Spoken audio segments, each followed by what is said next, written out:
Galera, é o seguinte, existe uma lista de segredos imensa que envolve o desenvolvimento dos jogos do Xbox 360. Alguns feitos são tão impressionantes que conseguem inclusive manter o console relevante até hoje, mas mais impressionante do que isso são feitos que conseguiram fazer com que ele se distinguisse da sexta geração quando ele chegou no mercado. Uma tarefa que, diga-se de passagem, foi bastante ambiciosa. Na sexta geração, muita gente achava que era impossível ter gráficos mais bonitos ou realistas que aquilo que os consoles já estavam proporcionando, e às vezes, de forma misteriosa, porque alguns projetos foram muito ambiciosos, o 360 conseguiu fazer isso. Cenários de um jogo provavelmente é o tipo de aspecto que mais chama a atenção quando você conhece um novo título. Cidades abertas para serem exploradas, ambientes internos com inúmeras salas que você pode visitar e florestas que fazem parte do nicho mais ambicioso visualmente falando devido à densidade de elementos necessários para poder se passar o conceito com realismo. Cada um desses tipos de cenários tem uma demanda específica e impressionam por motivos diferentes, só que até então, antes da chegada da sétima geração, a gente não pode dizer que o padrão de realismo era algo alcançável para todos os jogos. Só que com o Xbox 360, mesmo com demandas diferentes no desenvolvimento dependendo do jogo e do tipo de cenário proposto, alcançar o realismo foi algo mais fácil, quase como um senso comum. Se você mora no Brasil e teve um Xbox 360, as chances de você ter tido o console como uma espécie de sucessor espiritual do PS2 são muito grandes.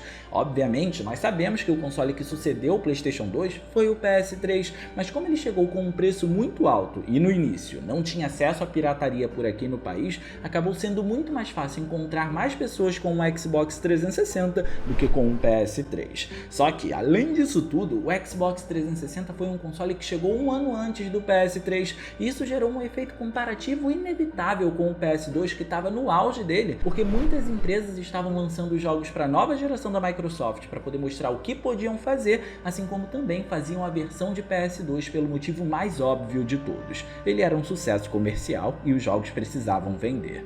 Mas o que com toda certeza aconteceu com muita frequência naquele período foi o despertar da curiosidade das pessoas para verem o que o Xbox 360 estava entregando de diferente quando comparado ao PlayStation 2. A sexta geração da Sony tinha muitos percalços ao tratar do realismo nos jogos por limitação de poder. Percalços esses que, com o poder que o Xbox 360 apresentou na indústria, além de terem sido resolvidos, passaram a ser tratados como algo mínimo, diria até que irrisório. Seguinte, um dos principais motivadores promocionais do PlayStation 2 antes dele ter sido lançado é que ele teria uma capacidade de renderizar 75 milhões de polígonos em tela. Era isso que a Sony estava anunciando na publicidade do console. Com isso, o console começou a chegar no mercado e aos poucos essa contagem poligonal começou a cair por terra. Primeiro, as notícias publicitárias começaram a alegar que o número caiu para 66 milhões de polígonos em tela em casos de pico do uso do hardware do console. Depois, essa contagem foi sendo reduzida e no fim, segundo algumas pesquisas, a maior parte dos games renderizavam cerca de 6 milhões de polígonos por segundo em tela. O que acontece é que normalmente os valores absurdos revelados pela Sony eram voltados para polígonos sem qualquer tipo de tratamento, e polígono sem tratamento pode ser uma simples textura chapada, por exemplo. Quando os polígonos recebem os efeitos para poder representarem as superfícies que os jogos demandam, vemos o que de fato o console consegue processar. E a verdade é que um jogo é construído através de polígonos com tratamento e não com polígonos sem tratamento. Isso obviamente não impossibilitou a existência dos jogos, mas dificultou a construção do realismo em 3D que eles estavam almejando nessa geração.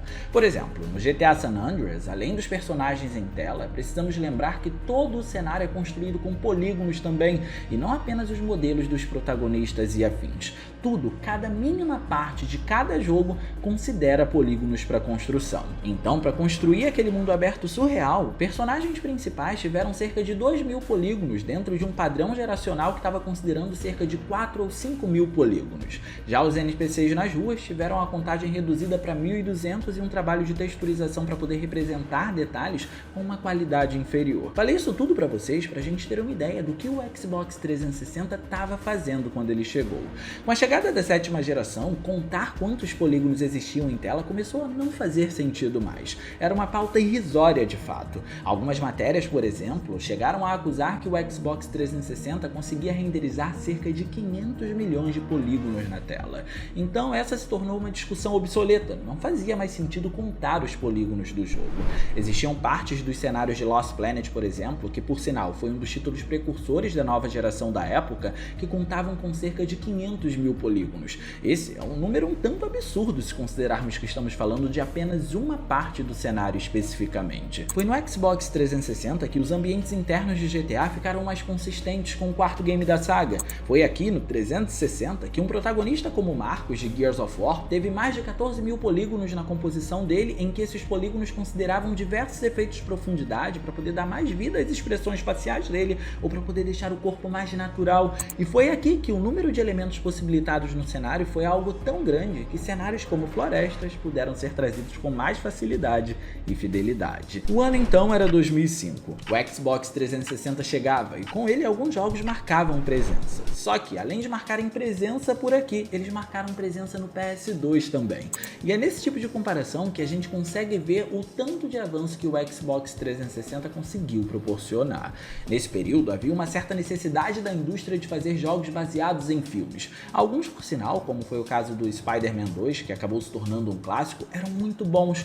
Outros, como foi o caso da sequência dele, baseada no terceiro filme, infelizmente não foram tantos. Mas dentro desse nicho, existe um jogo que é aclamado até hoje pelos jogadores, e ele definiu bastante o que o Xbox 360 veio para fazer quando comparado ao PlayStation 2. O nome Peter Jackson's King Kong, The Official Game of the Movie, lembra algo a vocês? Ou melhor dizendo, vocês se lembram do jogo do King Kong que foi lançado há anos atrás para o PlayStation 2 também? E não estamos falando da versão tenebrosa do jogo do King Kong que foi lançada recentemente. Esse King Kong que eu tô mencionando para vocês tem muita qualidade. Ele foi surpreendente em qualquer plataforma, só que é no Xbox 360 que ele consegue brilhar ao máximo. Aqui a gente encontra os principais efeitos da época que podiam ser aplicados em polígonos para poder tratá-los, e o máximo do que o Xbox 360 conseguia renderizar, ao menos no início de vida dele, em nível de efeitos texturizados para poder representar alguns resultados visuais. Nisso, a gente até pode concordar que o PlayStation 2 entregou bons resultados também. Os cenários são esteticamente muito bonitos, tem bons efeitos de texturas com transparência para poder representar a névoa ou os feixes de luz e constrói os modelos de personagens relativamente bem. Mas a grande chave de virada do Xbox 360 é como ele trata melhor esses polígonos e o quão melhores são essas texturas que representam resultados visuais, que, diga-se de passagem, aparecem numa quantidade muito maior nessa versão. Por exemplo, o trecho inicial, logo quando somos apresentados à ilha do jogo, que vai nos guiar para um cenário florestal, o efeito de névoa é bem presente na versão de PS2 e oculta a nossa visão da praia, mas a versão de Xbox 360 está num nível completamente diferente. E isso acontece por dois motivos principalmente. O primeiro motivo é a quantidade. Aqui tem muito mais névoa, o que quer dizer que a gente encontra muito mais textura para poder renderizar o efeito. O segundo motivo é a qualidade. A textura que representa o efeito, além de ter uma resolução melhor, também tem uma animação muito mais natural. Nenhum jogo do PS2 chegou a alcançar esse tipo de resultado que a versão de Xbox 360 trouxe. Essa foi uma das formas dessa versão dizer do que o console da Microsoft era capaz para quem estava na dúvida do que a nova era de consoles iria entregar visualmente falando. E esse mesmo acabamento obviamente se estende para como os feixes de luz, que também incidem nos cenários, surgem. A versão do Xbox 360 é tão mais completa nesse sentido que existem trechos que a atmosfera é completamente modificada apenas por conta desses feixes, como por exemplo na cena em que o King Kong finalmente resolve aparecer.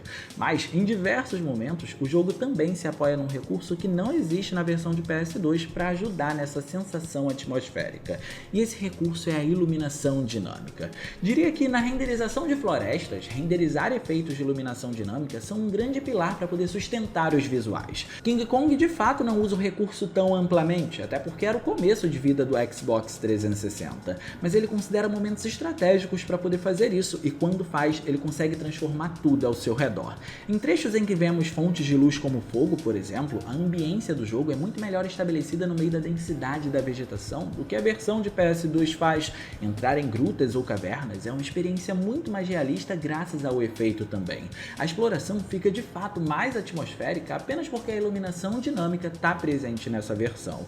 E é nesse ritmo que essa versão consegue se distinguir também na construção das superfícies. Não podia ser diferente. Se aproveitando da nova nova tecnologia da época e do que o novo console conseguia fazer, as superfícies da versão de Xbox 360 conseguiam ter mais relevo e profundidade. Ou seja, no Xbox 360, geometricamente falando, os cenários tinham muito mais deformidade e quando combinados com a iluminação, tudo isso gerava um realismo superior no game rodando por aqui. E Floresta é o tipo de cenário que precisa de geometrias assim, por isso o console caiu como uma luva para esse jogo. Mas diante de toda essa conversa sobre polígonos, tem uma parte que chama muito a atenção no game.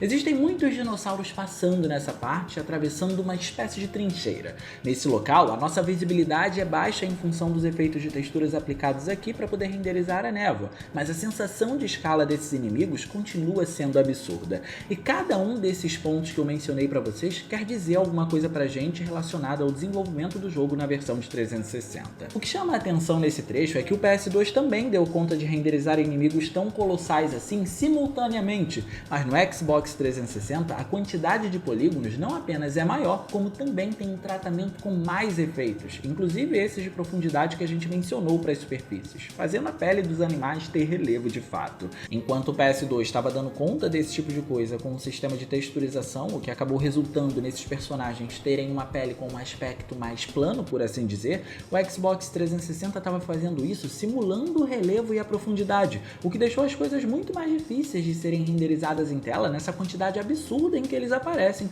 e acabou marcando a diferença geracional entre os dois consoles. E no fim das contas, o tratamento de polígonos é algo que a gente vai ver sempre melhor por aqui na 7ª geração. Reparem no modelo do Kong, como é muito mais impressionante no Xbox 360, por exemplo. Talvez, é claro, com o Xbox 360 no início de vida, esses efeitos de texturização de névoa que impedem que você veja o que está na sua frente e, por consequência, não demandam que a área seja totalmente carregada com seus detalhes, já que ela está escondida, são o que favorecem cenas que têm muitos polígonos tratados em ação como essas. É tudo misterioso em certos desenvolvimentos nessa época e, por conta disso, muitos truques podem ter sido usados, e esse pode ter sido um deles nesse trecho especificamente. Um mistério que inclusive se estende até a gente chegar em um jogo com um alto padrão gráfico rodando em incríveis 60 quadros por segundo. O ano já era 2010, bons jogos já tinham sido lançados, mas poucos estavam entregando 60 quadros por segundo. E pensando agora, é bem provável que Call of Duty seja um dos poucos exemplos que aparecem na sua mente quando você tenta lembrar de um jogo que rodou com essa performance. Mas Kane Lynch 2 Dog Days foi um outro shooter que trouxe o alvo dos 60 quadros por segundo e, por incrível que pareça, ainda conseguiu se manter com uma estética bem realista. Associar os 60 quadros por segundo a um jogo, especialmente quando a gente fala de um jogo mais antigo que dependia de um poder geracional que é muito inferior ao que a gente encontra hoje em dia, é sempre uma tarefa complicada, porque quando a gente encontra um jogo que roda nessa performance, normalmente esse jogo precisou abdicar da qualidade gráfica para poder fazer isso. Encontrar um meio termo, especialmente em jogos mais antigos, é uma tarefa muito difícil, em detrimento da limitação de hardware da época. Só que aqui a história é um pouco diferente. E nesse jogo, quando se fala do realismo especificamente, o segredo para ele ter atingido esse feito enquanto rodava em 60 quadros por segundo está de forma bem específica atrelado na palavra estética. Kane Lynch 2 é um jogo subestimado. Apesar de seguir pela fórmula dos shooters da época, ele não alcançou muita popularidade. Mas além de entregar momentos dignos de um documentário jornalístico de guerra, ele ainda entrega bons gráficos se baseando nisso. Só que a grande charada desse jogo é que esses gráficos não necessariamente são realistas graças aos detalhes visuais, mas sim graças a como cada efeito foi utilizado esteticamente e como ele se apropria da narrativa do game para poder fazer isso. Por exemplo, as superfícies geométricas aqui têm bem menos profundidade do que as superfícies de King Kong, mas Kane Lynch 2 usa todos os recursos que ele consegue aplicar no jogo para, ao invés de aplicar necessariamente em uma textura ou algo do gênero, aplicar na estética dele, e é isso que faz dele um jogo realista. Então, para destrinchar como o aspecto visual desse jogo funciona para poder inibir os problemas de aparecerem e assim fazer com que os 60 quadros por segundo surjam aqui na movimentação de tudo, a gente pode começar falando sobre a câmera dele. A câmera do jogo simula a câmera de um cameraman, e isso faz com que a tela do jogo reproduza o mesmo resultado visual que a câmera de um cameraman tem, o que quer dizer que os quadriculados da filmagem, pixels em tela e o granulado da baixa resolução de vídeo aqui atuam muito bem dentro da estética do jogo porque eles se relacionam com a narrativa dele. Não é estranho ver a cena do jogo com imperfeições como essas, porque o jogo te explica que existe um motivo para isso. Em documentários reais, é essa estética que a câmera tem, um aspecto imperfeito, com bastante granulado. detalhado, e esse tipo de elemento acaba ofuscando grande parte desses problemas de profundidade na geometria ou até de texturas em baixa definição que estão presentes no jogo. Você quase não repara nesse tipo de coisa porque quase não fica visível para você, mas não o bastante, o jogo também se aproveitou do fato dele trazer esse aspecto imagético tão único, com tantas imperfeições vindas da lente da câmera de um cinegrafista, para poder ocultar a baixa resolução dele. Aqui ele roda em 1024 por 600 pixels, o que gera alguns serrilhados mesmo com a aplicação de um anti-serrilhamento e por si só uma imagem mais borrada. Mas graças à câmera com esse estilo imagético único, que por si só já consegue trazer uma estética em que a imagem é deficiente, a gente não fica incomodado com isso, porque faz parte da estética do jogo. Uma limitação acabou se aliando a toda a narrativa e acaba não atrapalhando o visual.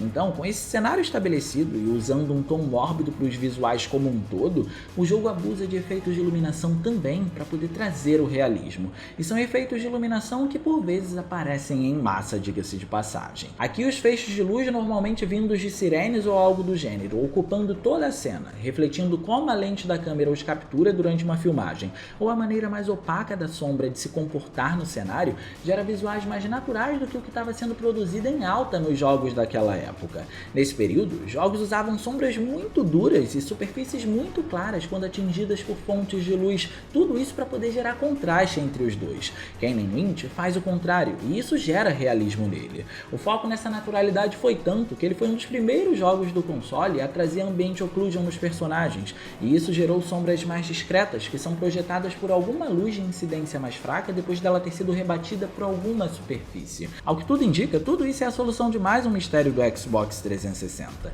Fizeram todo esse trâmite para poder mascarar as imperfeições do jogo, porque além disso, torná-lo único com esse estilo de câmera documental também fez com que o console aguentasse os 60 quadros por segundo, porque todas as imperfeições foram inibidas. Por fim, falar dos mistérios desse console é sempre algo tão interessante, porque nessa geração tivemos feitos incríveis que variam de gráficos muito bons, que usaram muitos truques para serem atingidos, até performances como essas que são mais ambiciosas, que fizeram o jogo passar por uma lista de artimanhas técnicas para poder ser alcançada.